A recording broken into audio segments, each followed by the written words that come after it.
father 叫祈福 and mother 李正英。 শুধুমাত্র স্বপ্নার প্রেমের টানে ইসলাম ধর্ম গ্রহণ করে তাকে বিয়ে করতে সুদূর চীন থেকে ৭ সমুদ্র ১৩ নদী পার হয়ে বাংলাদেশে ছুটে এসেছেন এক চীনা যুবক। ফেসবুকের একটি সাধারণ মেসেজ যে রূপকথাকে হার মানিয়ে এক অবিশ্বাস্য কাণ্ড ঘটাতে পারে তা সত্যি ভাবা যায় না। ভার্চুয়াল দুনিয়ায় এই ভালোবাসা বাস্তবে রূপ নেওয়ার এমন ব্যতিক্রমী দৃশ্য দেখতেই এখন পুরো গ্রাম জুড়ে চলছে উৎসবের আমেজ।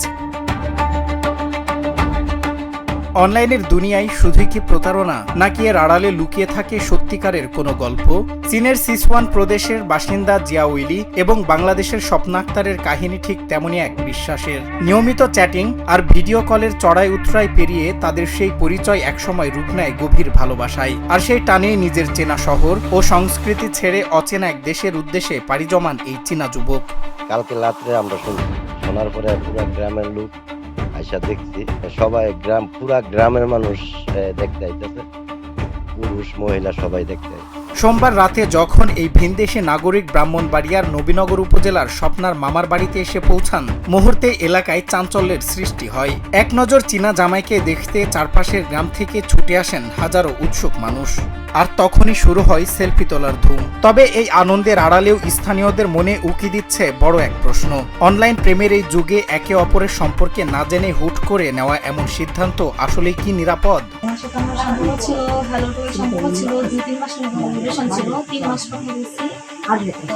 কথা বলার পর ওনার সাথে ফ্রেন্ডের মতো কথা বলছি। কথা বলার পর তো উনি আমাকে ভিডিও কল দেখছে, ভিডিও কল দেখার পর অনেকবার বলছে আমাকে পছন্দ করছে। তখন ভিডিও কল দেখছে, তখন আমাকে পছন্দ করছে, বলতেছে যে তোমার দেশে আমি আসবো, তো বিয়ে করার কথা বলতেছে। পরে আমি বললাম যে আমার বাসায় পরিস্থিতি ভালো না, বাসায় সমস্যা হতেছে, একটা করে সমস্যা হতেছে।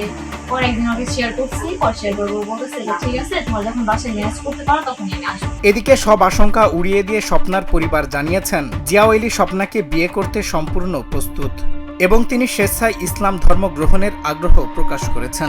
স্থানীয় বাসিন্দারাও এই ঘটনাকে দেখছেন ভালোবাসার এক অনন্য দৃষ্টান্ত হিসেবে।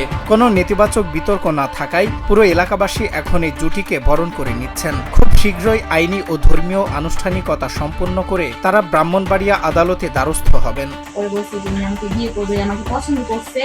পরে বলতেছে সমস্যা নাই, তোমাকে আমার যদি তোমার যদি ফ্যামিলির সমস্যা হয় যে ওইখানে নিতে, তাহলে আমি না হলে তোমাকে এখানে নিয়ে থাকবো, সমস্যা নাই, ফ্যামিলির বিষয় নিয়ে এখানে থাকবো। প্রেমের টানে চীনা থেকে নবীনগরে আসা এই যুবকের গল্প এখন সবার মুখে মুখে। প্রযুক্তির যুগে ভালোবাসার এই অবিশ্বাস্য জয় জয়কার কি নতুন করে দৃষ্টান্ত স্থাপন করতে যাচ্ছে, নাকি এটি অনলাইন সম্পর্কের ক্ষেত্রে আমাদের আরও সতর্ক হওয়ার বার্তা দেয়? সব আনুষ্ঠানিকতা শেষে এই ভিনদেশি প্রেমের পরিণতি শেষ পর্যন্ত কি দাঁড়ায়, সেদিকেই এখন তাকিয়ে আছে পুরো নবীনগরবাসী। সজল বিশ্বাস, নিউজ ডেস্ক, বাংলা টিভি।